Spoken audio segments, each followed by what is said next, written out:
দান অনেক রকমের আছে মা, আপনারা সবাই কম বেশি দান করেন। এই জগতে অনেকেই আছে যারা অর্থশালী আছে, তারা দেখবেন অনেক দিন দুঃখী গরিবদের দান করে, অন্নদান, বস্ত্রদান, রক্তদান, কত রকমের দান আছে। কিন্তু তার মধ্যে শ্রেষ্ঠ দান কোনটি? তিনটে দানের কথা বলি শুনুন। জাগতিক জগতে তিনটি দান: তামসিক দান, রাজসিক দান, সাত্ত্বিক দান। তামসিক দানটা কেমন?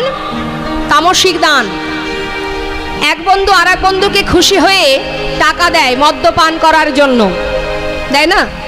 একটু যদি বন্ধু উপকার করে, আর বন্ধু তেমন বলে তোর কাজটা আমি করে দেব, আমাকে খাওয়াবি তো? ভালো কিছু খাওয়ার আশা করে না। এখন বন্ধু বলে হ্যাঁ হ্যাঁ তুই করে দে, যেই কাজটা করে দেয় 500 টাকা 1000 টাকা দিয়ে বলে যা খেয়ে নিস। এটাও কিন্তু দান, কিন্তু এটা হচ্ছে তামসিক দান।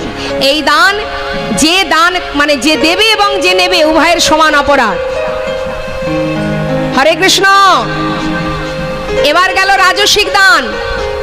রাজসিক দানটা কেমন? আপনার অনেক টাকা আছে, আপনি একটা হরিবাসরে দান করছেন, 50,000 টাকা কি 1 লাখ টাকা ডোনেশন করছেন।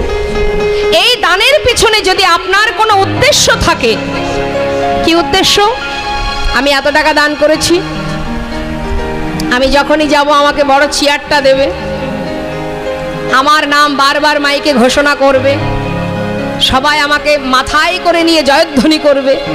এই যে যশ খ্যাতি পাবার জন্য যদি কেউ দান করে থাকে, তাহলে সে দান বৃথা।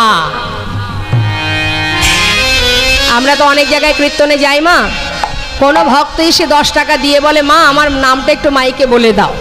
তার মানে কাদেরকে বলতে বলছি? জাগতিক জগতের সাধারণ জীবকে শোনানোর জন্য যে আমি 10 টাকাকে 100 টাকা দিয়েছি।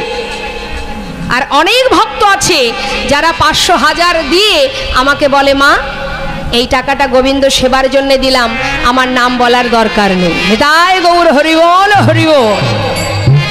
তাকে শোনাবো আমি? সাধারণ মানুষকে কি হবে শুনিয়ে? যার চরণে দান করেছি সে জানলেই যথেষ্ট, তাকে কিছু জানানো লাগে না গো। সুদামা সারা জীবন ভগবানের কাছে কিছুই চাইনি, কিন্তু তার সুখে দুঃখে ভালো মন্দে সর্বদাই গোবিন্দ সুদামার পাশে পাশে থাকতেন।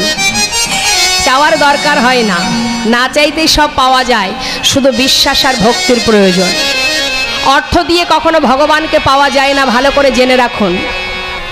টাকা দিয়ে ভগবানকে পাওয়া যায় না মা, তার জন্য চাই শুদ্ধ ভক্তি। একমাত্র ভক্তি রজ্জু দিয়েই ভগবানকে বাঁধা যায়। কোনো পাণ্ডিত্য দিয়ে, কোনো শিক্ষা দিয়ে, কোনো অর্থ দিয়ে ভগবানকে কেউ কোনোদিন পায়নি। কৃষ্ণের প্রিয় বন্ধু উদ্ধব, এই উদ্ধবের ছিল জ্ঞান, পাণ্ডিত্য। তাই বৃন্দাবন থেকে যখন কৃষ্ণ মথুরায় চলে আসে, মা যশোমতী, নন্দ মহারাজ, ব্রজবাসী, ব্রজমাই, রাখাল বালক সবাই কৃষ্ণ কৃষ্ণ করে পাগল। তারা ভালোবাসত নিজের অন্তর থেকে। তাদের মধ্যে বিদ্যা নেই, শিক্ষা নেই, জ্ঞান নেই, শুধু ছিল কৃষ্ণ আমার। উদ্ধব দেখছে ভগবান কৃষ্ণ কাজ। কিরে কানাই, তোর চোখে জল, যে কিনা বিশ্ব ব্রহ্মাণ্ডের মালিক,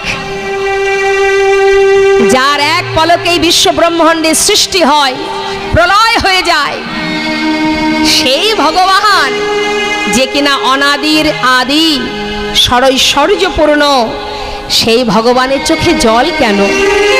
কাঁদছিস কেন বন্ধু? কানাই বলছে জানিস উদ্ধব, আমার না বৃন্দাবনের সকলের কথা মনে পড়ছে। আরে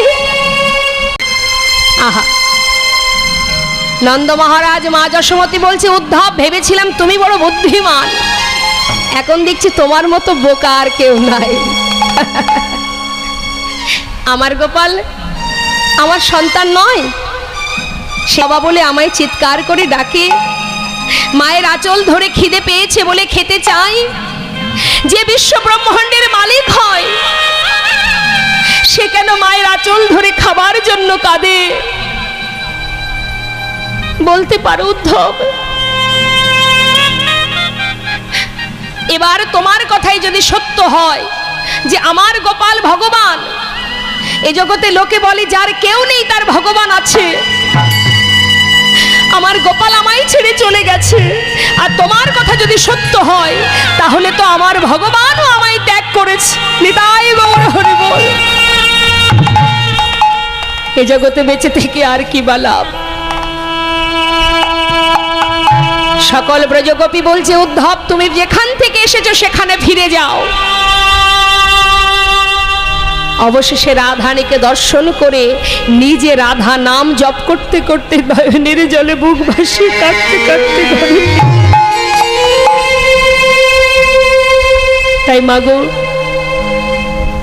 ভক্তি ছাড়া ভগবানকে পাওয়া যায় না। কত কথাই বা বলবো। একদিন রাধারানীকে গোবিন্দ বলছে, রাধে এত তো আমায় তুমি ভালোবাসো, বলো আজ তুমি কি চাও আমার কাছে, তোমার মনোবাঞ্ছা পূর্ণ করব। রাধারানী চাইলেন মা, বললেন বধূ আজ আমি যা চাইবো তুমি আমায় দেবে, তাই তো? তাহলে শুনে রাখো, দিতেই যদি তুমি চাও তবে এই বরই দাও যে তুমি আমায় ভালোবাসো বা না বাসো, আমি যেন সারা জীবন তোমায় ভালোবাসতে পারি। তাই গৌর হরি বল। কারণ আমার মতন কাঙালিনী গোপ গোয়ালিনী এই বৃন্দাবনে নয়, এই জগতে কত আছে আমার থেকেও তোমাকে বেশি ভালোবাসে। তুমি আমাকে ভুলে যেতে পারো, তাতে কোনো দুঃখ নেই আমার, কিন্তু আমি যেন তোমায় ভালোবাসতে পারি। এটাই ভক্তের চাওয়া। তাই আজ মহাজন বললেন যে অর্থ দিয়ে ভগবানকে পাওয়া যায় না মা। সবরই এঠো কুল খেয়েছিলেন প্রভু রামচন্দ্র, বিদুরের ঘরের খুদ অন্ন সেবা করেছিলেন ভগবান, যেখানে ছিল শুদ্ধ ভক্তি। আপনার যতটুকু আছে ততটুকু দিয়েই আপনি ভগবানকে সেবা দেন। প্রভু তুমি আমায় যা দিয়েছো আমি তোমায় তাই দিয়ে সেবা দিয়েছি। যখন কিনা বৃন্দাবনে কালীয় নাগকে উদ্ধার করেছিল, বদন থেকে অঝরে বিষ ঝরছে, তখন কালীয় নাগের স্ত্রী সুরপিনী বলেছিলেন, হে প্রভু আমার স্বামীর হৃদয়ে দিয়েছো তুমি শুধুমাত্র বিষ, আজ তুমি এসেছো তার ঘরে। তাই সবাইকে ডেকে ডেকে বলছে, তোরা কে বিকে যাবি লো, তোরা কে বিকে যাবি লো, ও পাড়ার গোয়ালিনীরা তোরা কে বিকে যাবি লো, ও পাড়ার গোয়ালিনীরা তোরা কে বিকে যাবি গো, ও পাড়ার গোয়ালিনীরা। তোরা কেউ বিকে যাবি লো, ও পাড়ার গোয়ালিনীরা। তোরা কেউ বিকে যাবি গো, ও পাড়ার গোয়ালিনীরা। দধি দুগ্ধ ঘৃত ঘোলে, দধি দুগ্ধ ঘৃত ঘোলে, তোরা দধি দুগ্ধ ঘৃত ঘোলে, দধি দুগ্ধ ঘৃত ঘোলে, সাধক পসরা তোরা বিকে যাবি লো, ও পাড়ার গোয়ালিনীরা। তোরা কেউ বিকে যাবি গো, ও পাড়ার গোয়ালিনীরা।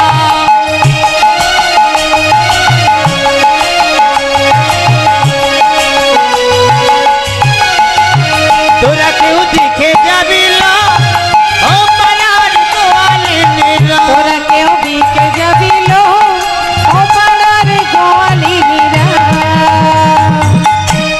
জটিলা উদ্দেশ্য যেখানে সেখানেই তো যেতে হবে, কারোর বাড়িতে না গিয়ে একেবারে সোজা জটিলা ভবনে। বলি ও কুটিলা, এখন দুইজন বসে আছে ঘরের মধ্যে মায়ে ঝিয়ে। কুটিলার অল্পেতে একটু রাগ হয়ে যায় মা। কুটিল প্রকৃতির মনোভাব যাদের তাদের এমনটা হয়। এখানে মায়েরা একটু বলুন তো দেখি, কুটিলা কি শুধু বৃন্দাবনে পাওয়া যায়?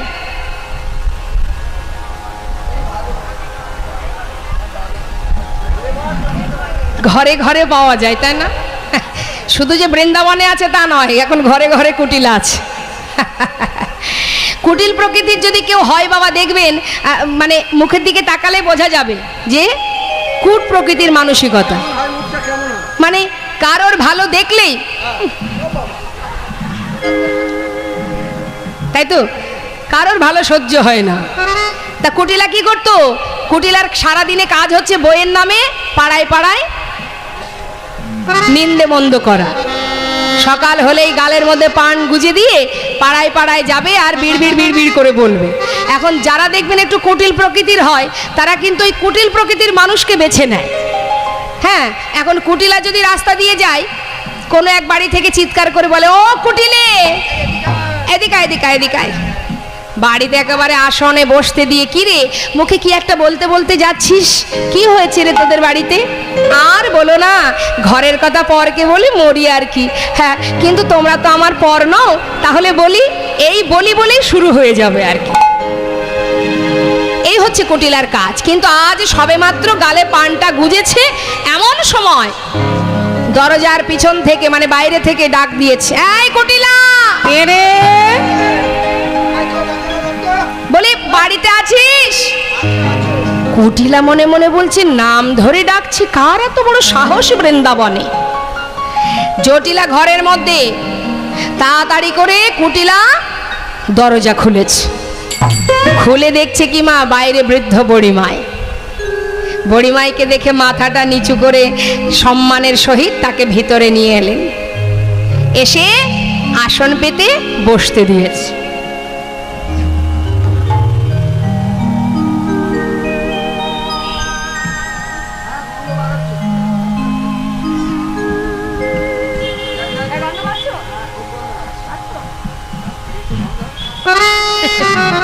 কিসের একটা গন্ধ আসছে না মা?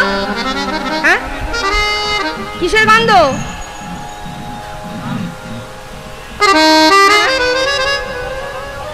একটা পচা গন্ধ আসছে না?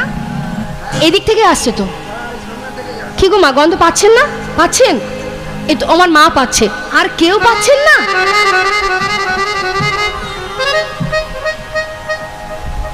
যেই না বলেছে বুড়িমায়, কিরে বলি, ও জটিলে, তোর বাড়িতে এত পচা গন্ধ কিসে? জটিলা বলছে, আমার বাড়ি? আর বলো না মা গো, কি আর বলবো তোমায়। তুমি তো জানো আমার ছেলে, সে অনেক ধেনুবৎস আছে তার, কত দধি দুগ্ধ ক্ষীর সর ননি মাখন। বাড়িতে তো মাত্র 4 জন, খাবো কত? তা যতটুকু পারি খাই, আর বাকিটা ওই সামনে যে ওই যে নর্দমা আছে ওতে ফেলে দিই। ছি ছি ছি ছি ছি ছি ছি ছি। বলে, হ্যাঁ রে অজটিলা, এইভাবে দধি দুগ্ধ ঘৃত ঘোল পচে গলে নষ্ট হচ্ছে। বুঝেছি বুঝেছি বুঝেছি, দেবভোগ্য বস্তু যদি এইভাবে নষ্ট হয়, দেবতারা যে অভিশাপ করে, সংসারে কোনোদিন মঙ্গল হবে না রে তোর। পাশে বসে আছে কুটিলা। কুটিলা বলছে, হায় হায় হায় পোড়া কপাল। ও বড়িমাই, তুমি আর বলবে কি গো? মঙ্গল বলতে আমাদের বাড়িতে সেদিন থেকে চলে গেছে, যেদিন ওই পোড়ার মুখী বউটা আমার বাড়িতে এসেছে। ওই দধি দুগ্ধ ঘৃত ঘোলের কোনো দোষ নেই, ওই পোড়ার মুখী বউটা যেদিন বাড়ি ঢুকেছে সেদিন থেকে অমঙ্গল হতে শুরু হয়েছে। এই শোন, আমার নাতনিকে দোষ দিস না রে। বলি শোন, তাকে যে বাড়িতে বউ করে এনেছিস, এই যে বয়স তো তোর কম হয়নি। জটিলাকে বলছি, কম তো বয়স হয়নি, তা বলি মরণ হবে কবে তোর? কি যে বলো না মা, এ কি যাত্রার হাতের ব্যাপার? সেই যখন সময় হবে নিয়ে চলে যাবে। শোন, আমার দিকে টাকা। এই তোর ওই এলাম কেন জানিস? শুনলাম নাকি মথুরার হাটে আজ ঘিয়ের দরে ঘোল বিক্রি হচ্ছে। তা তোরা তো জানিস আমি তোদের ভালোই চাই, তাই এলাম তোদের বাড়ি। যাবি নাকি হাটে? আচ্ছা। জটিলা বলছে, সেই বয়স কি আর আমার আছে মা, আমি হাটে যাব? দেখছে না দাঁত পড়ে গেছে, চোখে দেখি না, কানে শুনি না। আচ্ছা আচ্ছা, তাহলে এক কাজ কর, তোর মেয়েটাকে হাটে পাঠা। হবে না, যা বলেছো বলেছো মা, আর বলো না। আমার মেয়েকে আমি হাটে পাঠাবো না, কারণ আমার মেয়ের স্বভাব কেমন জানো? শুনে নাও, যার নামটা করেছো সে তো বিকিকিনি করতে জানে না, একটা কাজই জানে, সে ওই মা, ভবানী মা, শ্যামা মা। মায়ের গুণগান ছাড়া আমার ছেলের দ্বারা আর কিছু সম্ভব নয়। একমাত্র মায়ের পূজা ছাড়া আর কিছু করতে পারে না, ওকে দিয়ে হবে না। আচ্ছা, তাহলে তো ছেলে পারবে না, মেয়ে পারবে না। বলি শোন, আজ না হয় বড়লোক হয়েছিস বাবা, বলা যায় চিরকাল তো বড়লোক নাও থাকতে পারিস। হালে করে বড়লোক হয়েছিস বলে জাত ব্যবসাটা ভুলে গেলি? হ্যাঁ, কথায় বলে বসে খেলে রাজার ভান্ডারও ফুরিয়ে যায়। বলি শোন শোন, আজ তুই ধনী আছিস, কাল তো গরিব হলেও হতে পারিস। কখন ভাগ্যে কার কি আছে কে বা জানে। সত্যি কথা মা, একটা কথা বলি বাবা, অযোধ্যার রাজা হরিশ্চন্দ্র, তার কথাই বলি, মন দিয়ে শুনবেন। যিনি অযোধ্যার সম্রাট হরিশ্চন্দ্র, যার সর্বস্ব কেড়ে নিয়েছিলেন তার গুরুদেব। গুরুদেব যখন বিশ্বামিত্র মুনি যখন সর্বস্ব কেড়ে নেয়, কিভাবে কেড়ে নিয়েছিল জানেন? বিশ্বামিত্র মুনি একটা ফুলের বাগান লাগিয়েছিল বাবা, আর ওই রাস্তা দিয়ে, ওই ফুলের বাগানের পাশ দিয়ে যে রমণী যেত, ওই একটা করে ফুল ছিঁড়ে নিত। তাই বিশ্বামিত্র মুনি প্রত্যেকটা ফুলে মন্ত্রপুত করে রেখেছিল যে ফুল গাছের ফুলে যে হাত দেবে সেই ফুলে বাধা পড়বে। ভাবুন, ঠিক তার পরের দিন সকালবেলা যখন কোনো রমণী ওই ফুল থেকে, গাছ থেকে ফুল তুলতে যাচ্ছে, সেই ওই ফুলের মধ্যে বাধা পড়ে যাচ্ছে। এদিকে রাজার সম্রাট হরিশ্চন্দ্র, তিনি যাচ্ছেন মৃগা শিকার করতে। মৃগা শিকার করতে গিয়ে হঠাৎ দেখছে ফুল গাছে প্রত্যেকটা ফুলে রমণী বাধা। তাই নিজের ক্ষমতার জোরে তাদের সবাইকে উদ্ধার করেছিল। এই যে গুরুর কাছে অনুমতি না নিয়ে যে কর্ম করেছে, এর সাজা কি না গুরুদেব জানতে পারলেন।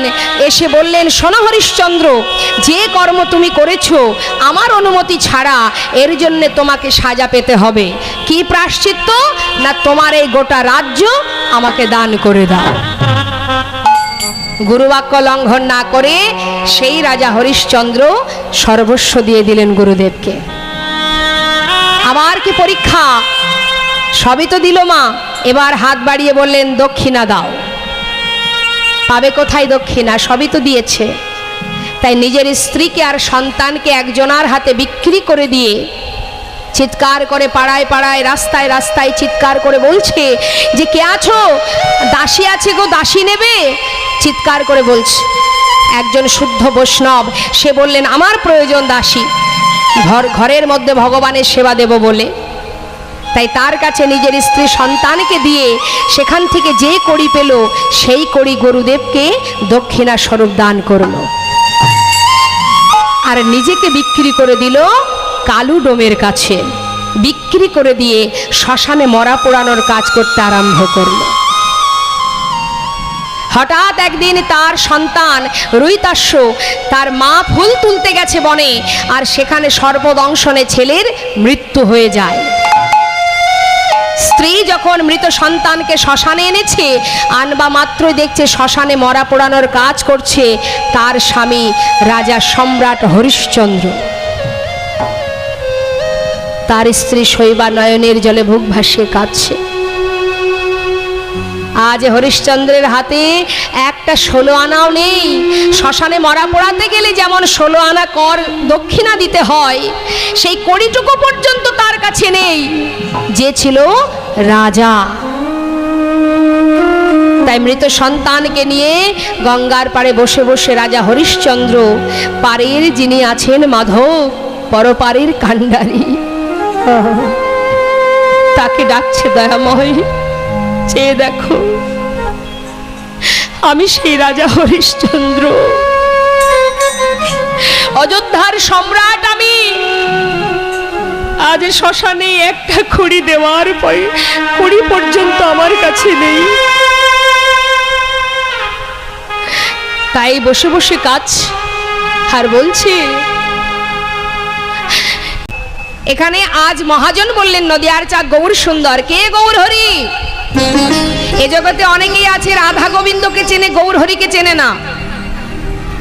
গৌর হরিকে জানেই না কে সে। শাস্ত্রে বললেন আগে গৌরকে চিনতে শেখো, গৌর হরি কে সেটা আগে জানতে হবে। আস্তে বলুন তো, কলির ভগবান কে? মায়েরা বলুন, কলির ভগবান কে?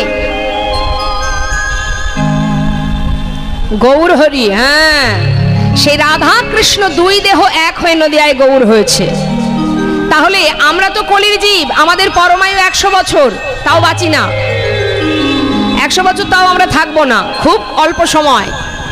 এই পৃথিবীতে বেশি দিন থাকবার অধিকার আমাদের নেই। মর্তধামে ভগবান পাঠিয়েছেন। আমরা যেমন ছেলে মেয়েদের বিদেশে পাঠাই না, কেন পাঠাই? কেউ চাকরির জন্য, কেউ পড়াশোনার জন্য। যখন চাকরি শেষ হয়ে যায় বা পড়াশোনা শেষ হয়ে যায়, আবার গন্তব্যস্থলে মানে নিজের বাড়িতে ফিরে আসে। আমাদেরও ঠিক তেমন পাঠিয়েছে। কথা দিয়েছিলাম, ভবে গিয়ে মনুষ্যকুলে জন্ম পেয়ে তোমায় ছাড়া আর কিছু দেখবো না, জানবো না, শুনবো না। ভগবান পাঠিয়েও দিলেন, 10 ইন্দ্র ষড়রিপু দিয়ে সুন্দর দেহ তৈরি করে মর্তে পাঠিয়ে দিলেন, যাও। কিন্তু গোনাদিন আমাদেরও ফুরিয়ে যাচ্ছে, বেশি দিন সময় নেই। আমাদেরও কিন্তু নিজের ঘরে ফিরতে হবে। তাহলে এই অল্প সময়ের মধ্যে আমাদেরকে মাথায় রাখতে হবে, যে জন্য এসেছি সেই কর্মটা করতে পারছি কিনা। আসল ঠিকানা ভুলে গেলে হবে না, নিজের পিতাকে ভুলে গেলে হবে না। আমাদের পিতা আমার গৌর সুন্দর, গৌর হরি যুগল চরণকে আশ্রয় করো। মহাজন বললেন, যদি গৌর না হইতো কেমনে হইতো, কেমনে ধরিতামে দে ওই রাধার মহিমা, প্রেম রস সীমা এই জগতে জানা তোকে, এই জগতে জানা তোকে। ভগবান লীলা করেছেন, ভগবান কৃষ্ণ তিনি লীলা করেছেন দ্বাপর যুগে, তাই না? আর আমরা কলির জীব। তাহলে তিনি যে লীলা করেছেন, মায়ের একটু বলুন তো আমার দিকে, আমার সঙ্গে একটু কথা বলুন। বৃন্দাবনে রাধা কৃষ্ণ কোন ভাষায় কথা বলতেন বলুন? বাংলা ভাষায় কথা বলতেন রাধা গোবিন্দ। কি বৃন্দাবনের ভাষা কি? ব্রজ বলি। আর বাংলায় কথা বলে কে? গৌর হরি। আমরাও সেই বাঙালি। আমাদের অহংকার, আমাদের গর্ব যে ভগবান একবার নয় 4 বার এসেছেন এই ভারতবর্ষের মাটিতে, অন্য কোনো দেশে নয়। সত্য ত্রেতা দ্বাপর কলি 4 যুগেই ভগবান 4 বার এসেছেন এই ভারত ভূমিতে।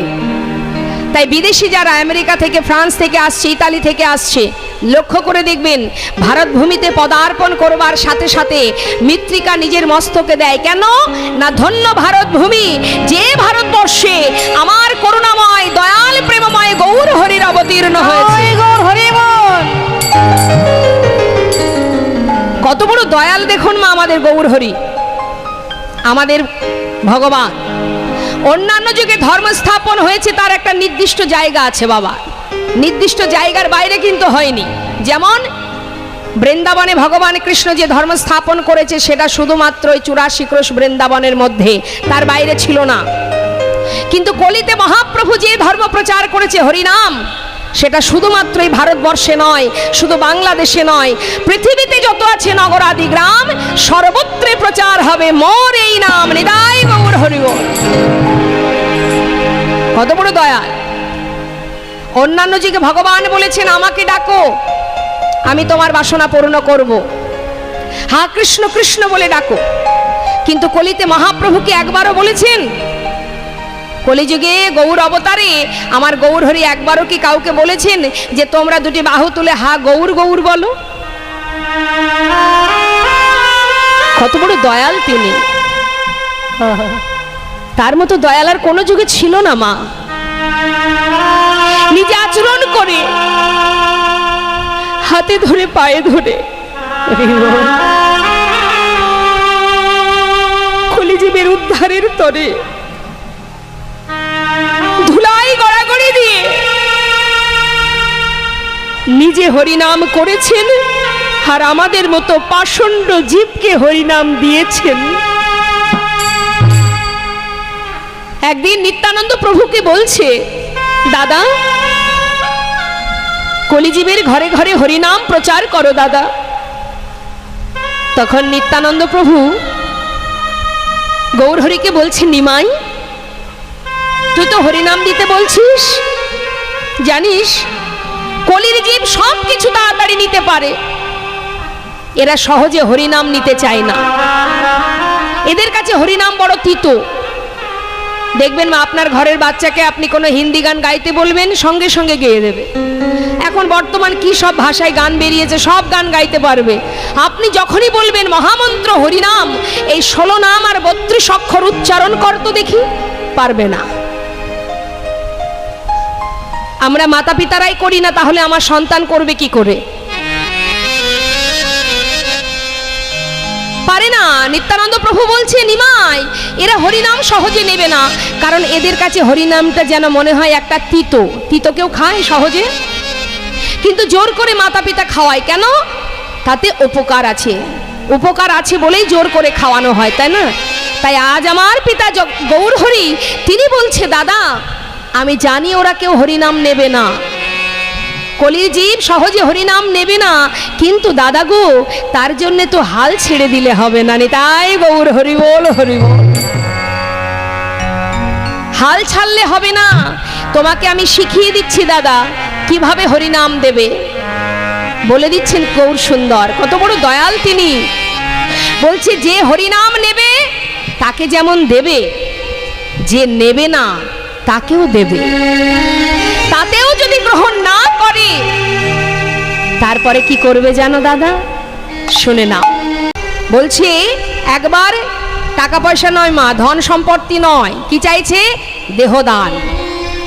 দেহটাকে দান করো, দেহটাকে দান করে দাও, আর আমি কিছু চাই না। কত সহজ উপায়, দানে দেহ দানে দেহ বলে বলে আমার গোরা ঘন ডাকে, ওই না দান দেহ দান, দেহ বলে আমার আমার আমার আহা, গোরা ঘন ডাকে। নদিয়া লোক সব, নদিয়া লোক সব, তারা পড়িল পাকে, পড়িল পাকে। ওই না নদীয়ার আজ লোক সব, তারা পড়িল পাকে গো, পড়িল পাকে। বিপাকে পড়িল, বিপাকে পড়িল, বিপাকে পড়িল, কিসের গান চাহে গোরা, বিপাকে পড়িল, কিসের গান চাহে গোরা, বিপাকে পড়িল, কিসের গান চাহি গোরা, বিপাকে পড়িল, কিসের গান চাহে গোরা, বিপাকে পড়িল। ওই না নদীয়ার লোক সব, তারা পড়িল পাকে গো, পড়িল পাকে। আজ আমার গৌরহরি দান চাইছে, তোমরা আমাকে দান দাও। আর যেই না দান চেয়েছে, নদিয়া নাগরী চিন্তায় পড়ে গেছে, মা কি দান দেব, কি দান চাইছেন ভগবান? প্রভু কি বললেন? দান দেহ, দান দেহ। অর্থাৎ কথাগুলো মহাজনী পদ এতটাই সুন্দর মা, এর মধ্যে ডুব না দিলে বোঝা যাবে না। বললেন দান দেহ দান, অর্থাৎ দেহ দান। কাকে দান করতে বলছে? দেহটাকে দান করে দাও। দেহদান, দেহদান, দেহদান। আমার কাছে যে প্রতিশ্রুতি করেছিলে, ভবে গিয়ে ভুলে গেছো, আমার কথা মনে নেই। তাই তোমাদের কাছে আমার আর কিছু চাওয়ার নেই, আমার দেয়া যে দেহটা তোমরা পেয়েছো সেটাই আমাকে দান করে দাও। কত সহজ উপায় দেখুন। নিজেকে দান করেছিল এমন ভক্তের কথা আপনাদেরকে একটু ছোট করে বলি। সে কে? বলি মহারাজ। এই বলি মহারাজ তিনি যজ্ঞ করেছিলেন আর প্রতিজ্ঞা করেছিলেন, আমার এই যজ্ঞে যে যা চাইবে, যত সময় আমার ভাণ্ডারে থাকবো আমি দান করব, যত সময় থাকবে। এখন এত বড় যজ্ঞ করছে মা, যজ্ঞে পৌরোহিত্য করছেন তারই গুরুদেব দৈত্যগুরু শুক্রাচার্য। এখন যজ্ঞ সম্পূর্ণ হবার পর বলি মহারাজের কাছে যে যা চাইছে মহারাজ তাকে তাই দান করছে। স্বয়ং ভগবান মনে মনে চিন্তা করলেন, নারায়ণ মনে মনে ভাবলেন যে বলি তুমি তো এত বড় যজ্ঞ করছো, আজ আমি তোমায় একটু পরীক্ষা করে দেখব যে প্রতিজ্ঞা তুমি করেছো সেই প্রতিজ্ঞা তুমি রাখতে পারো কিনা। আমি চেয়ে দেখব আমি যা চাইবো তুমি দিতে পারো কিনা। ভগবান কাকে কেমন ভাবে পরীক্ষা করবে, কখন করবে, কেউ জানে না মা। ভগবান কি করলেন? বামন সাজলেন, কশ্যপ নন্দন হলেন, হাতে একটা কমণ্ডল, তার মধ্যে একটু গঙ্গার জল নিয়ে এবার গুটি গুটি পায়ে ঢুকছে। কিন্তু বলি মহারাজের যে গুরু দৈত্যগুরু শুক্রাচার্য, সে কিন্তু সব জানে, তার অষ্টসিদ্ধি জানা আছে, অনিমা, লঘিমা, ইতিকা, আগম, বক্তাকারী, পরকেয়াবাদ, এক একটা সিদ্ধির নাম। নিজের দেহটাকে যোগ বলে বিশাল আকার করতে পারে, আবার নিজের দেহটাকে একটা কীট তৈরি করতে পারে। কেউ যদি ছদ্মবেশে আসে তাকে দেখলে বলে দিতে পারে যে আসলে ব্যক্তিটি কে। এতটাই ক্ষমতা ছিল শুক্রাচার্যের। এখন ভগবানকে আসতে দেখে বলি মহারাজের গুরুদেবের মানে শুক্রাচার্যের বোঝা সারা। তিনি কি করেছে বুঝতে পেরে ভগবানকে কিছু না বলে শিষ্যের কাছে গেলেন, মানে বলি মহারাজের কাছে। বলি, বলুন গুরুদেব। শোনো বলি, আমি তোমায় একটা কথা বলি, শোনো। ওই দেখো গুটি গুটি পায়ে একজন ভিতরে ঢুকছে, ও যদি এসে তোমার কাছে কিছু চায়, আমার আদেশ তুমি কিন্তু ওকে দেবে না, কারণ সে জানে ভগবান আসছে মানে হয়তো বলি সব কিছু কেড়ে নেবে, তাই সাবধান করে দিচ্ছে। কিন্তু বলি তো ভগবানকে ভালোবাসে, সাবধান করে দিয়েছে। আর এদিকে বলি মহারাজ বলছে, গুরুদেব এ আপনি কি বললেন? আজ আমি প্রতিজ্ঞাবদ্ধ, আজকে আমার এই যজ্ঞে যে যা চাইবে আমি তাকে তাই দেব, যত সময় থাকবে। আমি আজ আপনার কথা রাখতে পারবো না গুরুদেব। শাস্ত্রে বলেন সেই গুরু গুরু নয় যে গুরু তার শিষ্যকে ভগবানের সেবা থেকে দূরে সরিয়ে দেয়। ভিতরে প্রবেশ করবা মাত্রই আসন পেতে বসতে দিয়েছে। বামন সেজে এসেছেন ভগবান। অপরূপ রূপ দর্শন করে বলি মহারাজের স্ত্রী বৃন্দাবলীর মনে বাসনা জেগে গেল। এত সুন্দর রূপ চিনতে পারেনি মা। সেই বালক রূপ দেখে মনে মনে স্বাদ জাগলো, এমন একটা শিশু যদি কাছে পেতাম, আদর করতাম, ভালোবাসতাম। প্রভু অন্তরে জানতে পেরে মনে মনে বললেন, তথাস্তু, তোমার বাসনা পূর্ণ হবে। এদিকে বলি মহারাজ বলছে, বালক বলো তুমি কি চাও? সঙ্গে সঙ্গে ভগবান বলে উঠলেন, মহারাজ সবাই আপনার কাছে দান নিয়ে যাচ্ছে, কিন্তু মহারাজ আমার একটু নিয়ম আছে। বামন তো কি নিয়ম? এই দেখুন আমার হাতে কমণ্ডল, এর মধ্যে গঙ্গার জল আছে, এই জল হাতে করে নিয়ে আপনাকে 3 সত্য অঙ্গীকার করতে হবে, তারপর আমি দান চাইব। মহারাজ বললেন, অতি উত্তম কথা। যেই না হাত বাড়িয়েছে মা, পাশে কিন্তু শুক্রাচার্য দাঁড়িয়ে মনে মনে ভাবছে, সর্বনাশ, জল হাতে করে নিয়ে 3 সত্য অঙ্গীকার করা মানে হয়তো আমার শিষ্যকে সর্বহারা হতে হবে, আমি থাকতে তা হতে দেব না। তাড়াতাড়ি করে নিজের দেহটাকে একটা কীট তৈরি করে ভগবানের হাতে যে কমণ্ডল, যাতে জলটা হাতে না পড়ে, তাই কমণ্ডলে যে নল আছে মা, ওই নলের মুখে গিয়ে বাধা সৃষ্টি করলেন। কিন্তু বাবা, যে এখানে বসে আছে তার কি কিছু জানতে বাকি থাকে?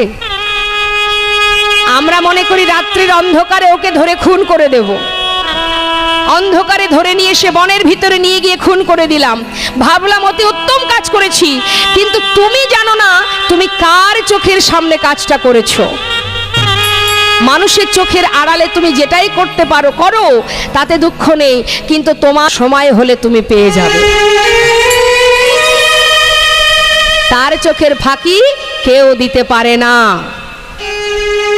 যেই না হাতে জল নিয়েছে, মানে নেবে, হাত বাড়িয়েছে, প্রভু অন্তরে জানতে পারলেন, মনে মনে বললেন, ওরে মূর্খ, তোর শিষ্য আমাকে সেবা করতে চলেছে, আর তুই গুরু হয়ে তোর শিষ্যকে তার সেবা কাজে বাধা দিয়েছিস।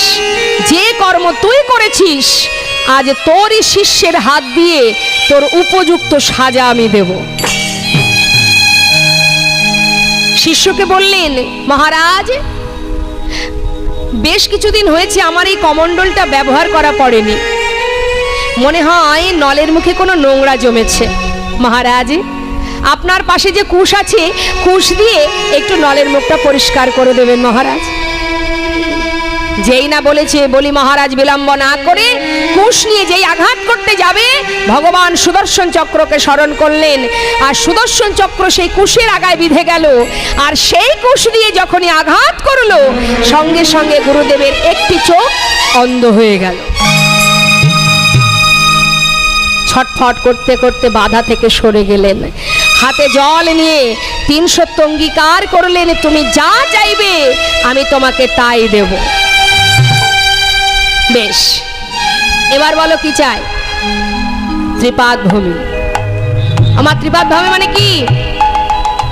ত্রিপাদ ভূমি মানে 3 বার পা ফেললে যতটুকু ভূমি হবে সেইটুকু। যেই না বলেছে, মহারাজ হেসে উঠলেন, বালক, মাত্র এইটুকু নেবে? আমি রাজা, বলো বলো আর কি চাই বলো, তুমি যা চাইবে দেব। ভগবান বললেন, মহারাজ, আমি তো বামন, বসে বসে একটু সাধন ভজন করব, তার জন্য ত্রিপাদ ভূমি হলেই যথেষ্ট, এর থেকে বেশি আমি চাই না। ঠিক আছে, নিয়ে নাও। যেই না বলা, ভগবান তার একটি চরণ রাখলেন মর্তে, আরেকটি চরণ রাখলেন স্বর্গে। সবই নিয়ে নিলেন মা, 2টো চরণ রাখবা মাত্র। তাই না দেখে তার স্ত্রী বলে উঠলেন, ওরে পাষণ্ড, এত নিষ্ঠুর তুই, আমার স্বামীর সর্বস্ব কেড়ে নিলি। আমি যদি তোকে কাছে পেতাম, তোকে আমার স্তন দুগ্ধে বিষ মিশিয়ে পান করিয়ে মেরে ফেলতাম। ভগবান বললেন, তাই হবে, সে বাসনাও পূর্ণ হবে। পরের জন্মে পুতনা হয়েছিল মা, কিন্তু তোমার দেয়া যে দেহখানি, এই দেহ সম্পদ এখনো পড়ে আছে দয়াময়। তাই তোমার 3য় চরণটি আমার মস্তকের উপরে রেখে তোমার চরণ তলে, তোমার চরণ তলে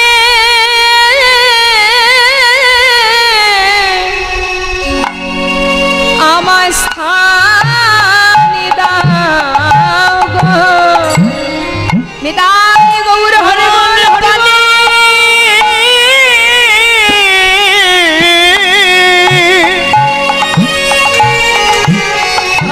আমায় সান দাও গো, তোমার চরণ ছাড়া আমায় করো না গো।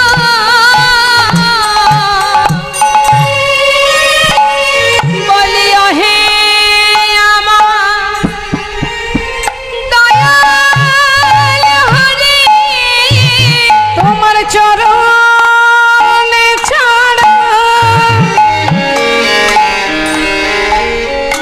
আমরা লাগো। বলি ওহে আমার দয়াল হরি, তোমার ওই চরণে স্থান দিও। ওহে আমার দয়াল হরি, চরণ ছাড়া করো না গো। বলি ওহে আমার দয়াল হরি, তোমার ওই চরণে সবে সপিলাম, হে আমায় গৌর হরি বল হরি বল। চরণে সাদিও যেন চরণ ছাড়া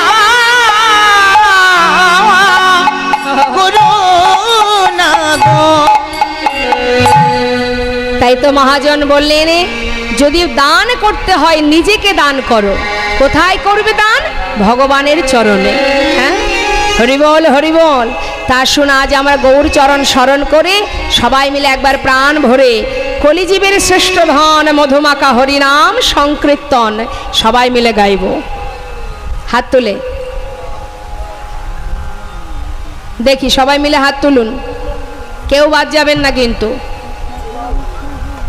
মা একটু হাতটা তুলুন, এদিক ওদিকে দেখতে হবে না, যার কর্ম তাকেই করতে হয়। তুলুন, হাত তুলুন। হ্যাঁ, হাত নামাবেন না। হাতে তালি দিয়ে সবাই মিলে আমার সঙ্গে গাইবেন। আপনারা গাইবেন আর আমি গাইব। হ্যাঁ, হরিনাম করবেন, মনের আনন্দে করবেন। নিজেকে সঁপে দিয়ে কিছুক্ষণের জন্য আত্মার সঙ্গে পরমাত্মার মিলন ঘটিয়ে উচ্চস্বরে সবাই হরিনাম গাইব। হ্যাঁ, হাত তুলে। যারা দূরে দাঁড়িয়ে আছেন, যে যেখানে আছেন অসুবিধা নেই, একটু দয়া করে হাতটা তুলুন, সবার কাছে অনুরোধ আমার। বা বাবা, হ্যাঁ, খুব ভালো কথা। হাতে তালি দিয়ে সবাই মিলে আমরা গাইব হরে কৃষ্ণ হরে কৃষ্ণ। আপনারা এমন ভাবে তাল দেবেন, আপনাদের তালে, হাতের তালে তালে আমি গাইব। তালটা যেন বেতাল না হয়, এক তালে। হ্যাঁ, হরে কৃষ্ণ কৃষ্ণ কৃষ্ণ হরে হরে, হরে রাম রাম রাম হরে হরে। বলুন, হরে কৃষ্ণ কৃষ্ণ। বাবা হরি বল। হরে কৃষ্ণ কৃষ্ণ কৃষ্ণ কৃষ্ণ হরে হরে, হরে রাম রাম রাম হরে হরে। হাত তুলে। কৃষ্ণ কৃষ্ণ হরে হরে।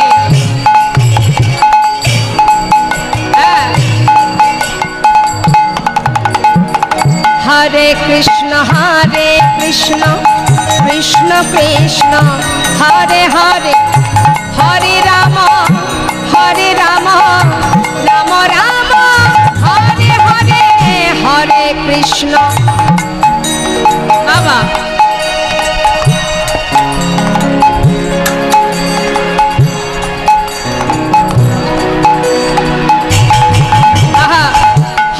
কৃষ্ণ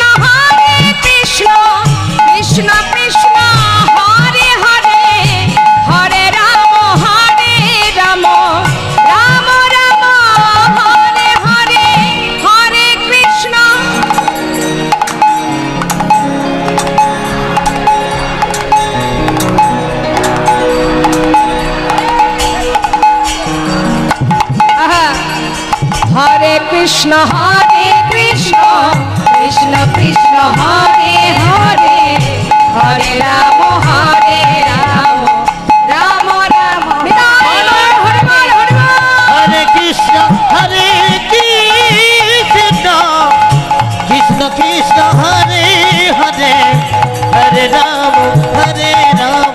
রাম রাম হরে হরে, হরে কৃষ্ণ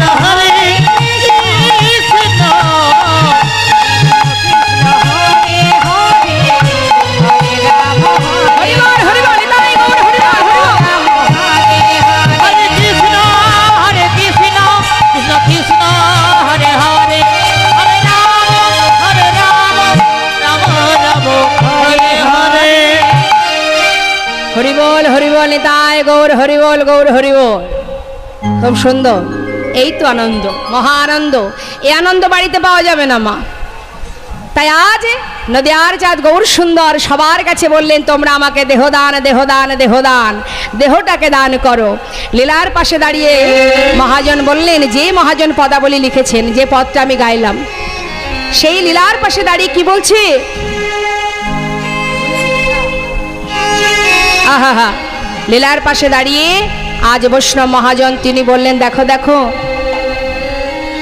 আজ প্রভু আমার দান চাইছে। কৃষ্ণ অবতারে আমি। কি হলোটা কি? হ্যাঁ, হাত তুললেন না, অর্ধেক ভক্ত এখানে অনেকেই আছেন, হাত তুললেন না, কি ব্যাপার? কই দেখি কার কার হাত আছে দেখি তো। এ জন্মে তুললে পরের জন্মে হাত পাবেন। তুলুন দেখি। বাবা রাধা রানী কি, বৃন্দাবন ধাম কি, বাকে বিহারী লাল কি। জয় রাধেশ্যাম রাধেশ্যাম। মধুময় সুধাম বৃন্দাবন। এবার আমরা একটু লীলায় চলে যাব মা। ভগবান কৃষ্ণচন্দ্র আমার প্রভাতকালে সখাগণকে নিয়ে বনমাঝে যায় গোষ্ঠ বিহার করতে। আস্তে আস্তে আস্তে আস্তে আমার দিকে, আমার দিকে একটু ঘুরে বসুন, আমার দিকে ঘুরে বসুন। হ্যাঁ, যেমন খুশি তেমন বসতে পারবেন না হরিবাসরে।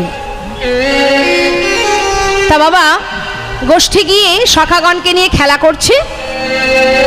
এখন ভগবান কৃষ্ণ আমার তিনি যখন খেলা খেলছেন মা, হঠাৎ সুবল সখাকে দর্শন করে তার রাধার কথা মনে পড়ে যায়। এই সুবল হচ্ছে রাধারানীর জটতুতো খুঁড়তুতো বোন, মানে হ্যাঁ রাধারানী হচ্ছে বোন, মানে জেঠতুতো খুঁড়তুতো ভাই বোন হচ্ছে সুবল আর রাধারানী। সঙ্গে আরো একজন আছে বোন, সে হলো চন্দ্রাবলী। বৃষভানু, সুভানু, চন্দ্রভানু তিন ভাই। এই চন্দ্রভানুর কন্যা হচ্ছে চন্দ্রাবলী, আর বৃষভানুর কন্যা রাধা, আর সুভানুর পুত্র হচ্ছে সুবল। এখন সুবলের সঙ্গে রাধার এত সুন্দর মুখের মিল, আপনারা নিশ্চয়ই সুবল মিলন লীলা নাম শুনেছেন তো, লীলাটা সুবল মিলন। সুবলের বেশে মিলন হয়েছিল।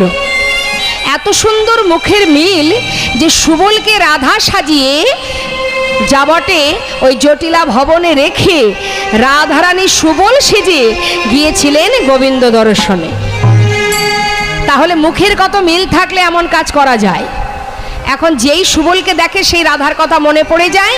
তাই আজ আমার গোবিন্দ সুবলকে দেখবা মাত্রই রাধার কথা তার মনে পড়ে গেছে। আর ভালো লাগছে না, খেলা করতে মন বসছে না। এখন মরম সখা সুবলকে বলছে, এই সুবল, আমার রাধারানীকে একবার এনে দেখা। রাধা বিরহ আমি আর থাকতে সইতে পারছি না, একবার এনে দেখা। খেলায় আর মন বসছে না, তাই কি করেছে মা, নিজের ধেনুবৎসকে সঙ্গে করে নিয়ে যে বনের মাঝে খেলা করছিল সেই ধেনুবৎসগুলোকে অন্যান্য সখাদের কাছে দিয়ে সুবলকে সঙ্গে করে নিয়ে ধীরে ধীরে আমার গোবিন্দ যাচ্ছে। যেতে যেতে হঠাৎ সুবলকে বলছে, ভাই একবার আমার রাধারানীকে এনে দেখা। সুবল বলছে, আনবো কি করে তাকে, তাকে কি আনা সম্ভব? খেলা রসে ছিল কানা সুবলের রসনে, হেন কালে রাধা বদন পড়ে গেল মনে। খেলা রসে ছিল কানা সুবলের রসনে, হেন কালে রাধা বদন পড়ে গেল মনে। খেলা রসে ছিল কানা সুবলের রসনে, হেন কালে রাধার বদন পড়ে গেল মনে। আপনার ধেনু বৎস সঙ্গী গণে তখন আপনার ধেনুবৎস সঙ্গী গণে দিলা। রাধা বলে বাজাই বাঁশি ত্রিভঙ্গ হইয়া, রাধে রাধে ত্রিভঙ্গ হইয়া, রাধা বলে বাজাই বাঁশি ত্রিভঙ্গ হইয়া। একবার দেখা দাও গো রাধে, একবার দেখা দাও গো রাধে, একবার দেখা দাও গো রাধে, একবার দেখা দাও গো রাধে। প্রাণ গোবিন্দ বাঁশিতে ডাকে, একবার দেখা দাও গো রাধে, প্রাণ গোবিন্দের বাঁশিতে বলে একবার দেখা দাও গো রাধে। রাধা বলে বাজাই বাঁশি ত্রিভঙ্গ হইয়া। তখন রাধা বলে বাজাই বাঁশি ত্রিভঙ্গ হইয়া। মুসলমান কুলে জন্মগ্রহণ করে বিধর্মী হয়ে দেখুন কত ভক্তের কথা বলবো। সম্রাট আকবর, নাসির মাহমুদ, আব্দুল করিম, তোমরা কুঞ্জ সাজাও গো, কার লেখা? এত তো আনন্দ করি আমরা, আমরা পারবো একটা পদাবলী লিখতে? তাহলে একজন মুসলমান ভক্ত হয়ে আব্দুল করিম তিনি কত সুন্দর এই গানটি গেয়েছেন, লিখেছেন। কাজী নজরুল ইসলাম, তাদের কথা একবার ভাবতে হবে মা। ভগবানকে যারা ভালোবাসে তাদের কোনো জাত হয় না, তাদের একটাই পরিচয়, তারা সবাই ভগবানের চরণের দাস। তা যে পদটি আমি এখন গাইব, এই পদটি যিনি লিখেছেন তিনি হলেন চাঁদ কাজী, কাজী সাহেবের। মায়াপুরে যারা গেছেন দেখে আসবেন কাজী সাহেবের মানে গৌড় নিমায়ের জন্ম যে স্থানটা সেই নিম গাছ, ওটা রেখে আরেকটু এগিয়ে যাবেন, দেখবেন একটা সমাধির মাঝখানে একটা ফুলের গাছ আছে। সেই ফুল গাছটার নাম হচ্ছে কাঠচাপা বৃক্ষ। স্বয়ং মহাপ্রভু রোপণ করে গেছেন। কেন? চাঁদ কাজীর প্রতি মুগ্ধ হয়ে তার ভক্তিতে ভগবান ওই গাছটা রোপণ করেছিলেন। ওই গাছ থেকে সারা বছর 365 দিনই ওই গাছ থেকে ফুল পড়ে সমাধিতে। তার কোনো সিজন আনসিজন বলে কিছু নেই, 12 মাসই ফুল পড়ে সমাধিতে। ভগবানের আশীর্বাদ, গৌরহরির আশীর্বাদ।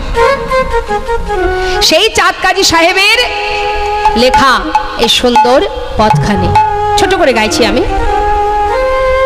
শ্রীমতী রাধারানীর বাঁশি শুনে দুঃখ করছে সখীদের কাছে।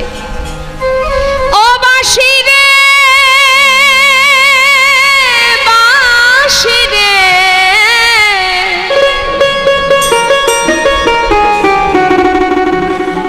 বাঁশি রে,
বাঁশি রে,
জানো না, বাঁশি বাজাতে জানো না।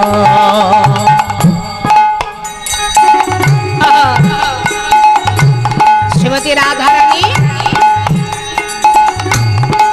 সখীদেরকে বলছে, এই সখী, ওই বাঁশি কখন বাজে জানিস? শোন তাহলে, রিপিটটা কাটুন। কখন বাজে বাঁশি? সখী, আমি যখন বৈশা থাকি গুরুজনার মাঝে, ওই না আমি যখন বৈশা থাকি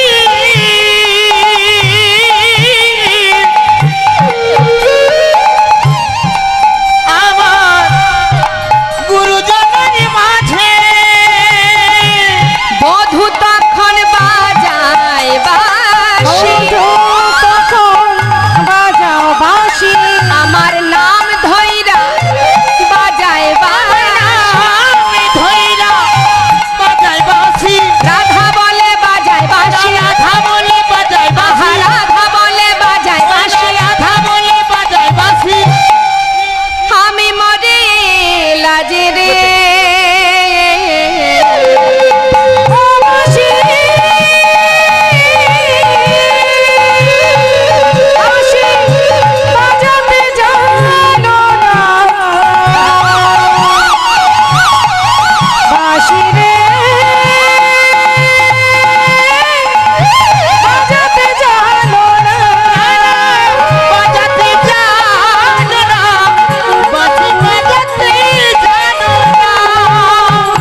বাঁশঝাড় থেকে তৈরি হয়েছে, যদি তার সন্ধান এনে দিতে পারিস, আমি কি করব জানিস? কোন বাঁশঝাড়ের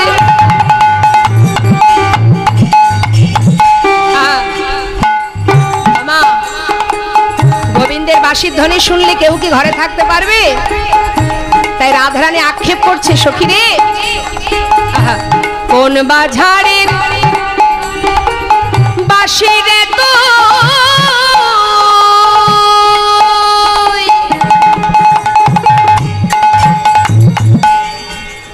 আমি নাগাল যদি পাই, ওই না কোন বাঝারে বাসি রে তুই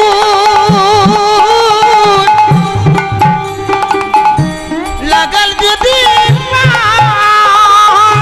ঝাড়ে মূলে ও পাড়িয়া, ঝাড়ে মূলে ও পাড়িয়া, ঝাড়ে মূলে উপারিয়া ওই সাগরে ভাষা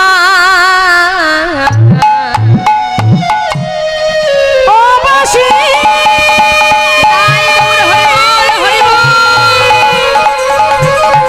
বাঁশি বাজাতে জানো না,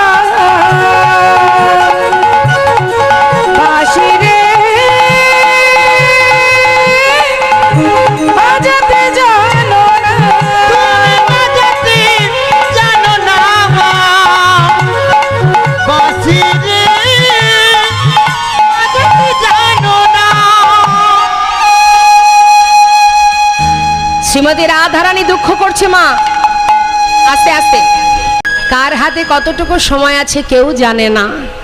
সময় করিয়া পত্রী ধরিয়া যেবা চলে দ্রুত গতি, সময়ের শেষে অনাসে সে জনে চলে যায় আপন বাসতে। মহাজন বললেন, হে জগৎবাসী, যার জন্য এত গর্ব করছো, ধন ঐশ্বর্য নিয়ে অহংকার করছো, সেদিনের কথা ভেবে দেখো। এমন সোনার অঙ্গ হবে ভঙ্গ রে, যেদিন পুড়ে হবে ছাই, নীল আকাশে যাবি উড়ে কয়লারি ধোয়া, ও তোর সোনা অঙ্গ হবে ভঙ্গরে,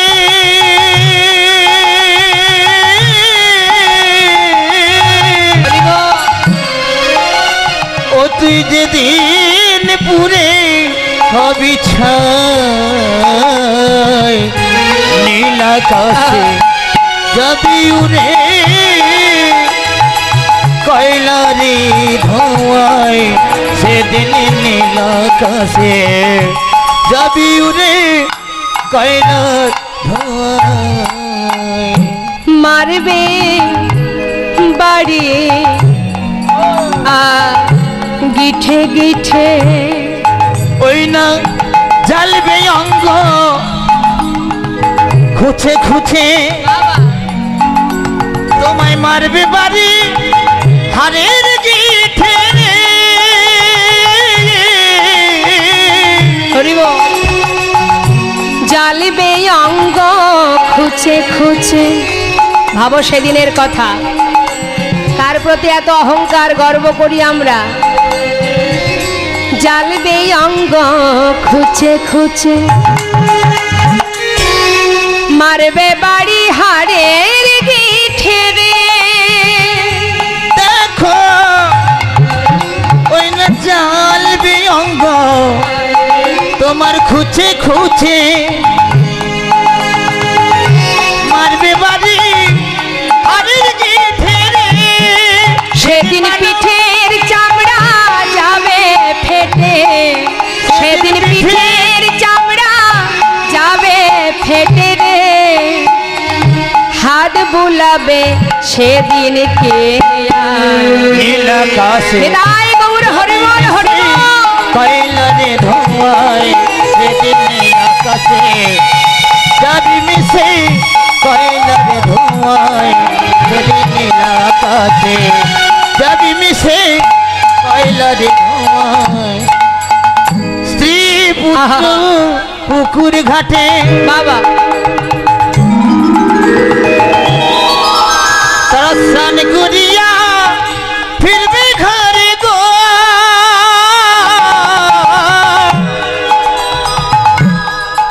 ওই না স্ত্রী পুত্র পুকুর ঘাটে হরিব তারা স্নান করিয়া ফিরবে ঘরে গো তোমার মানব জনম হবে মিছে সেদিন মানব জনম হবে মিছে এই বিশ্ব দুনিয়ায় নিতাই গৌর হরিবল হরিবল কয়লার ধোঁয়ায় সেদিন নীল আকাশে যাবি মিশে কয়লার ধোঁয়া আজ আমার কুটিলা যখন জটিলা যখন বললেন মা আমরা যে যাব আমাদের আর সে সময় ক্ষমতা নেই তখন বড়িমাই চিন্তা করলেন তাহলে রাধার কথা বলা যাক সবার কথা হয়ে গেল বলছে তাহলে এক কাজ কর বলে আয় জটিলা যদি পারিস তোর মানে আমার নাতনি যে তাকে আমার সঙ্গে হাটে পাঠিয়ে দে এখন জটিলা বলছে মা তুমি তো বৌমাকে হাটে নিয়ে যাবে সে তো বিকিকিনি জানে না ও তাতে কি আছে আমি শিখিয়ে দেব বেশ তাহলে তুমি আর দেরি করো না মা তুমি রন্ধনশালায় যাও আমার বৌমা মানে রাধারানী বসে আছে তুমি তাকে গিয়ে বলো সে যেন ক্ষীর স্বর্ণবনী সাজিয়ে নেয় শ্রীমতী রাধারানী বড়িমাইকে দর্শন করবা মাত্রই রাধারানী বললেন বড়িমাই এসো এসো বড়িমাই তোমার অপেক্ষায় আমি বসে আছি বড়িমাই আজ যখন এসেছো আমার ঘরে বলছে ও রাধে নাতনি বলি তোর কাছে কেন এসেছি জানিস শ্রীমতী রাধারানী বলছে বড়িমাই আমি জানি তুমি কেন এসেছো তবে বড়িমাই তোমার কাছে আজ দুটো মনের কথা বলবো শোনো বড়িমাই দেখুন রাধারানীর মনের দুঃখগুলো শুনুন মা কি বলছে রাধারানী কথা শোনব মা আমি কহিতে ডরাই যে মর মনের দুঃখ কথা শোন গো বড়িমা হরি বল আমি কহিতে তারা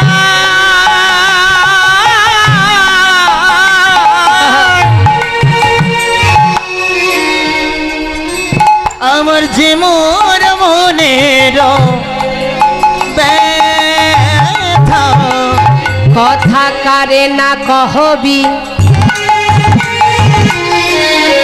কাউকে যেন বলো না আমার মনের কথা তোমায় বলবো শপথ করো শপথ আমারি দেখাবি সচাদ মুখ করে না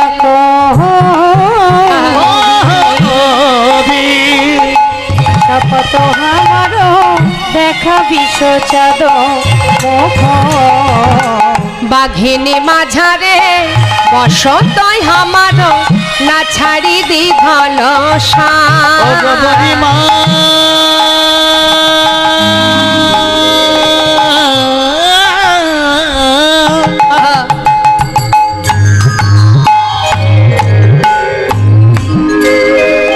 কি বলবো আমার মনের ব্যথার কথা আমি এমন ঘরে বসতি করি বাবা হরিব দিনান্তে একেবারে কৃষ্ণ কৃষ্ণ নাম করতেও পাই না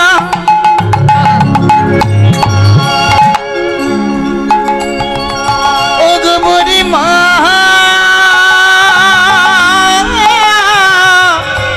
বড়িমা গ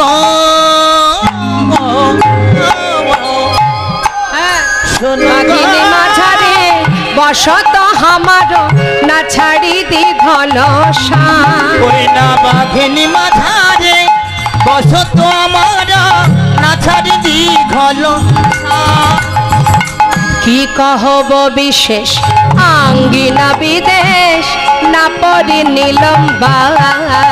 কি কহব বিশেষ আঙ্গিনা বিদেশ না পরি নীলম্বা। আছে পদাবলী খুব কঠিন মা, পদাবলী শুনতে গেলে ধৈর্য ধরে শুনতে হবে। এর ব্যাখ্যা যদি শোনা যায় না বড় আনন্দ লাগে, খুব ভালো লাগে, কিন্তু সেই পর্যন্ত অপেক্ষা করে থাকতে হবে। কথাগুলো কত সুন্দর দেখুন। মহাজন কি বললেন? আজ আমার রাধারানী বলছেন বাঘিনী মাঝারে বসত আমারও। বাঘিনী কাদের বললেন? জটিলা কুটিলা, যাদের মাঝখানে আমি বাস করি। না ছাড়ি দীঘল শ্বাস মানে দীর্ঘশ্বাস আমি ছাড়তে পারি না। মানুষের দেখবেন কখনো যদি কষ্ট হয় মনে, তখন সে দীর্ঘশ্বাস ছাড়ে। এই দীর্ঘশ্বাসটুকু আমার রাধারানী ছাড়তে পারতেন না। আর কি কি কহব বিশেষ মানে বিশেষ একটি কথা তোমায় কি আর বলবো, আঙ্গিনা বিদেশ। অর্থাৎ সারাদিন তো আমি ঘরে থাকি, যদি ঘর থেকে বাইরে এক পা রাখি যেন মনে হয় আমি বিদেশে পা রেখেছি। অঙ্গন মানে উঠান, উঠানকে দেখলে মনে হয় যেন এটা আমার কাছে বিদেশ। না পরি নীলম্বাস, নীলবসন পড়তে দেয় না, চোখে কাজল পড়তে মানা, গগন পানে চাইতে মানা, যমুনার ঘাটে যেতে মানা, কৃষ্ণ নামের ক বলতে মানা। জানো বড়িমাই, সারাদিন রন্ধনশালায় বসে থাকি, আর উনানের মধ্যে, জ্বলন্ত উনানের মধ্যে ভিজা কাষ্ঠ দিয়ে যখন সেই উনান থেকে ধোঁয়া বাহির হয়, ওই ধোঁয়ার ছলে বসে বসে কাঁদি। বলুন তো মা, এই যে জটিলা কুটিলা কষ্ট দিত রাধারানীকে কেন? এর পিছনে কারণ আছে। আমরা ভাবি জটিলা কুটিলা কৃষ্ণবাদিনী, যারা কৃষ্ণকে ভালোবাসে না তাই রাধারানীকে কষ্ট দিত না। জটিলা কুটিলা জানে যে আমরা লক্ষ্মী প্রতিমার মতো পুত্রবধূ ঘরে পেয়েছি। ঘরের মধ্যে বেঁধে রাখার কারণ কি? যমুনার ঘাটে পাঠাতো না কেন? যমুনায় গিয়ে যদি রাধারানী গোবিন্দকে স্মরণ করে, গোবিন্দ রাধার কাছে আসবে, তাহলে রাধা গোবিন্দের মিলনটা কোথায় হবে? যমুনার ঘাটে। তাই তার মনে বাসনা, যদি আমি আমাদের বৌমাকে মানে রাধারানীকে ঘরে বেঁধে রাখতে পারি, ওই মিলনখানি যমুনায় না হয়ে আমার কুঠিরে হবে। নিতাই গৌর হরি বল, হরি বল। আর কষ্ট কেন দিত? জটিলা কুটিলা জানে ভগবান সব সইতে পারে, পারে না দুটি জিনিস। একটা হচ্ছে কারোর মনের অহংকার, আরেকটি হলো কোনো ভক্তের চোখের জল। তাই রাধারানীকে আমি যত কষ্ট দেব, রাধারানী তত তাড়াতাড়ি গোবিন্দকে স্মরণ করবে। আর গোবিন্দকে যখন স্মরণ করবে, ভগবান তো চোখের জল সইতে পারবে না, ছুটে আসবে রাধার কাছে। আর যেই রাধার কাছে ছুটে আসবে, রাধা গোবিন্দের মিলন হবে। আমরা ঘরে বসে যুগল দর্শনে পাবো, নিতাই গৌর হরি বল, দর্শনে পাবো, ঘরে বসে যুগল দর্শনে পাবো। আমাদের নয়নে যুগল ধন্য হবে, ঘরে বসে যুগল দর্শন পাবো। মানব জনম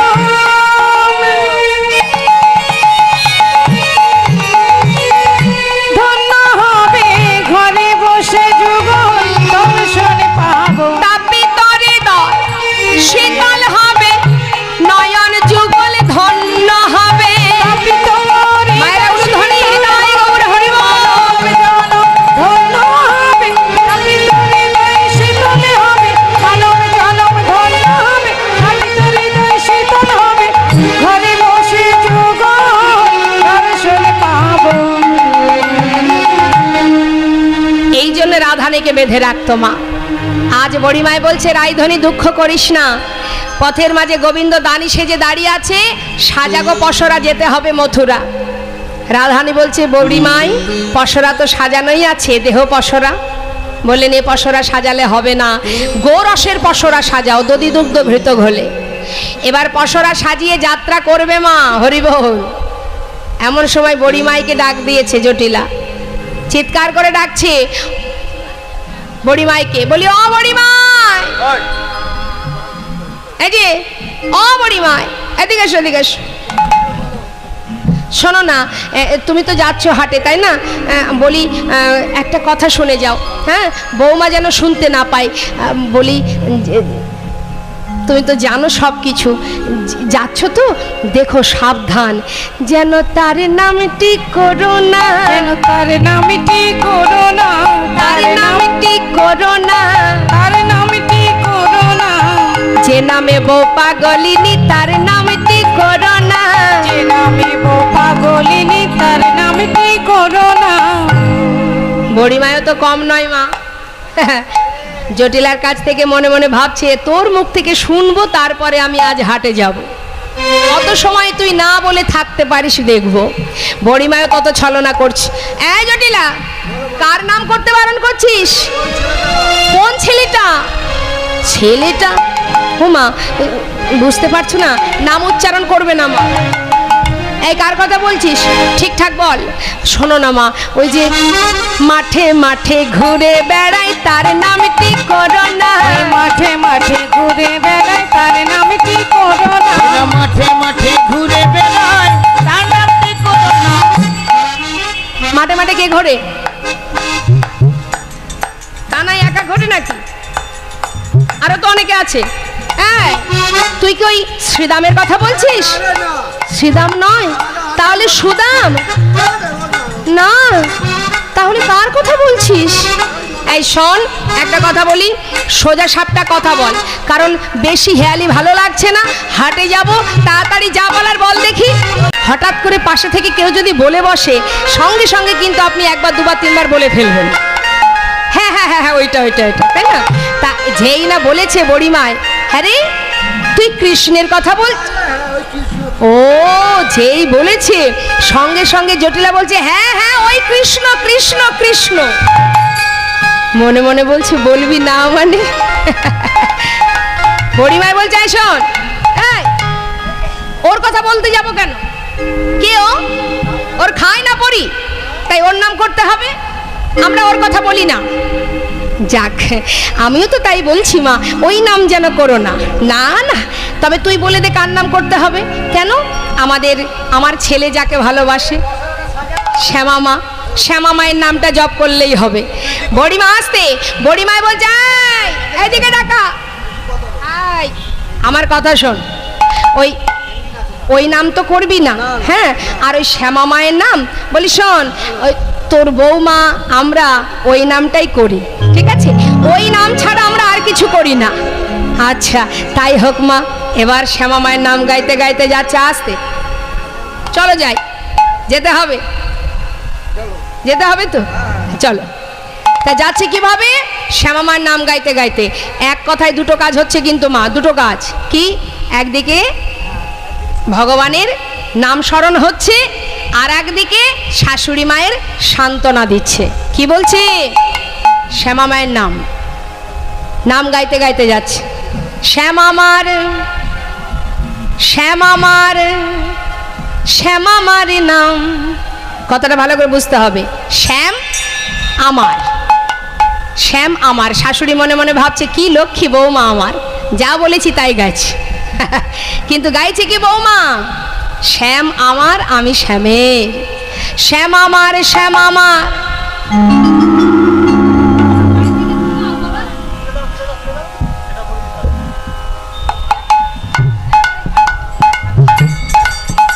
মায়ের উলুধ্বনি, উলুধ্বনি।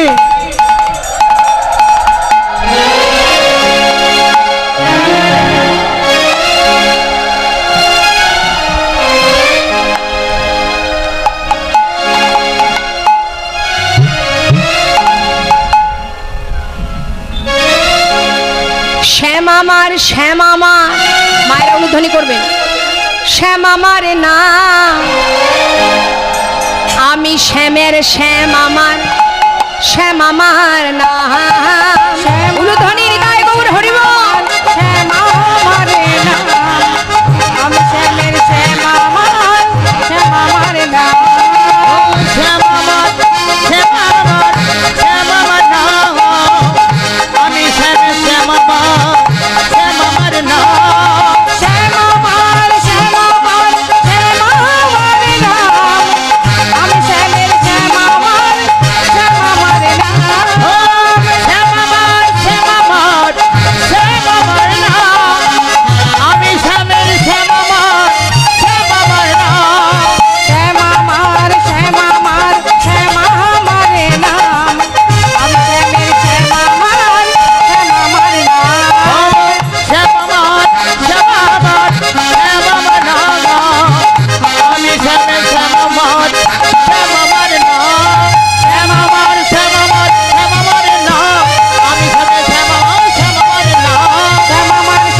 শ্যামের শ্যামামার গাইতে গাইতে যাচ্ছে, হরিবোল হরিবোল।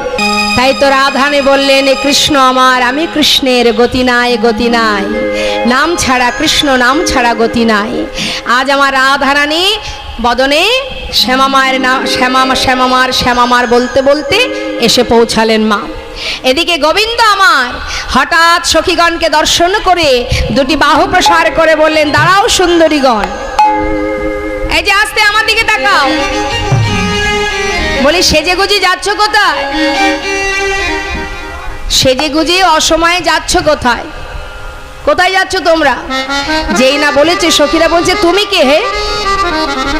তোমাকে কেন উত্তর দিতে যাব? পথের মাঝখানে দাঁড়িয়ে আছো, কে তুমি? কি চাই তোমার? গোবিন্দ বলছে, শোনো, আমি হলাম এই ঘাটের মাঝি আর এই পথের দানি, আমাকে দান দিতে হবে। কিসের দান?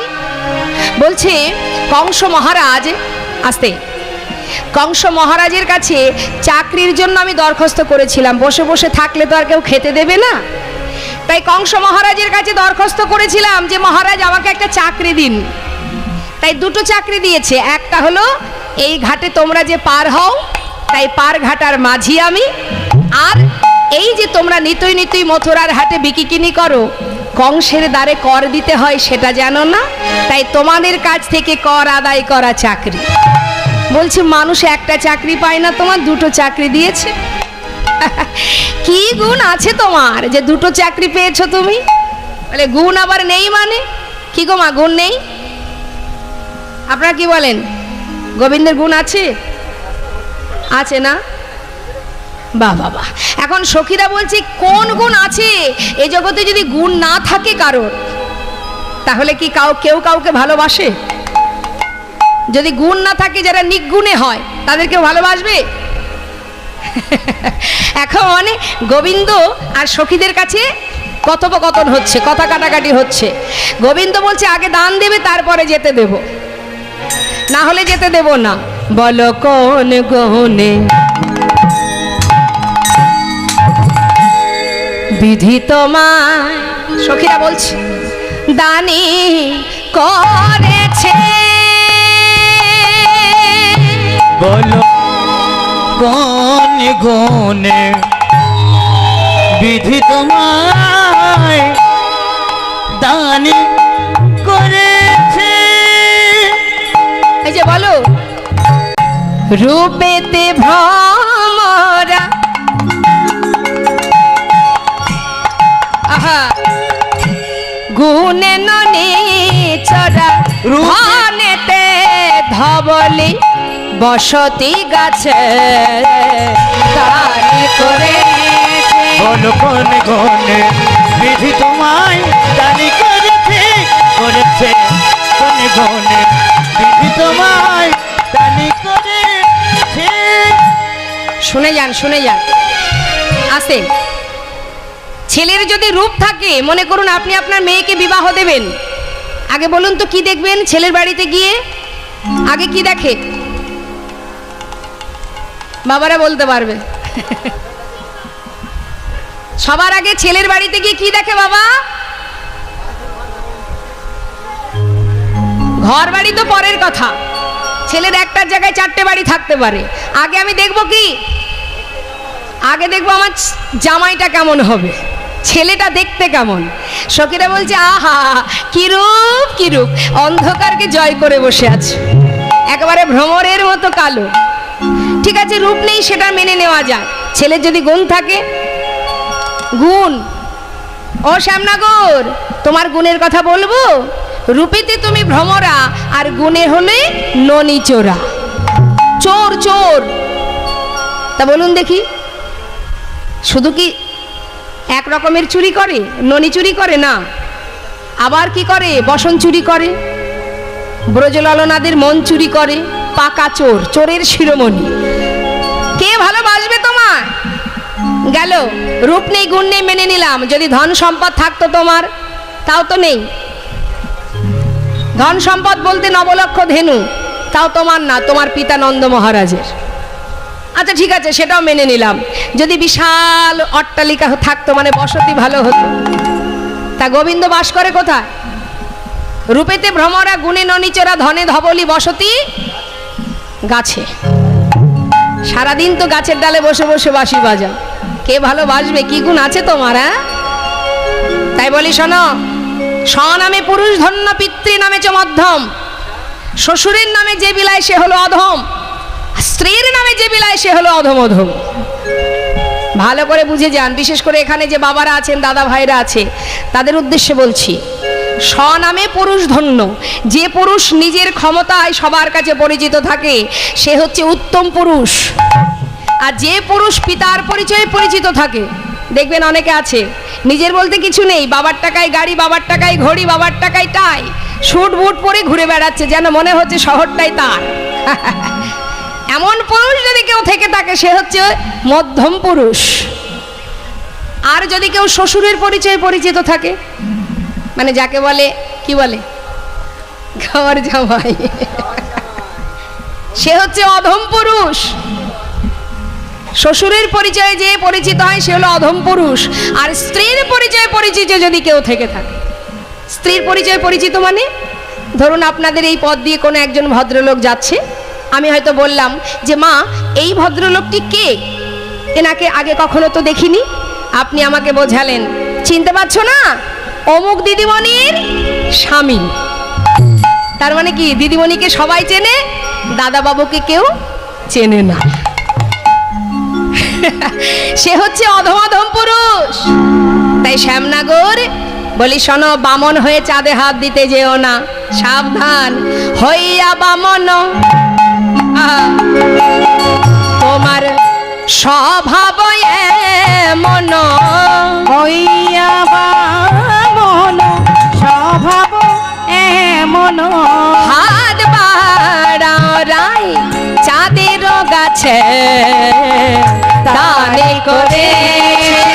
কনে কনে বিধি তোমার দানিকে করেছে, কনে কনে বিধি তোমার দানি করেছে। আচ্ছা বলে দেখো, দান তোমাদের দিতে হবে, আর না হলে পসরা দিতে হবে। এদিকে সখীগণ বলছে শোনো, তোমাকে দান দিতে পারবো না, মথুরা থেকে বিকিকিনি করে ফিরবো যখন, তখন দান দিয়ে যাব। বললেন যাবার সময় সবাই কথা দিয়ে যায়, চলে গেলে আমার কথা আর কারোর মনে থাকে না। সত্যি তাই, আমরা আসার সময় কথা দিয়েছি, আসার পর সবাই ভুলে গেছি। তাই গোবিন্দ বললেন আজ আর হবে না, আগে করি দিতে হবে, না হলে যেতে দেব না। হ্যাঁ, আর কি বললেন, এই যে সুন্দরীগণ, আমার গায়ের রং কালো ভ্রমরের মতো, তাই আমাকে এত কথা শোনালে, কিন্তু কালোর কত গুণ আছে এবার তোমরা শুনে নাও। কালোর আবার গুণ আছে নাকি মা? আছে। কালো হলো জগতের, হ্যাঁ, এই আলোকে পেয়ে আমরা খুশি খুব, তাই না? যদি পিছনে অন্ধকার না থাকতো তাহলে আলোকে নিয়ে আমরা কিন্তু গর্বিত হতাম না।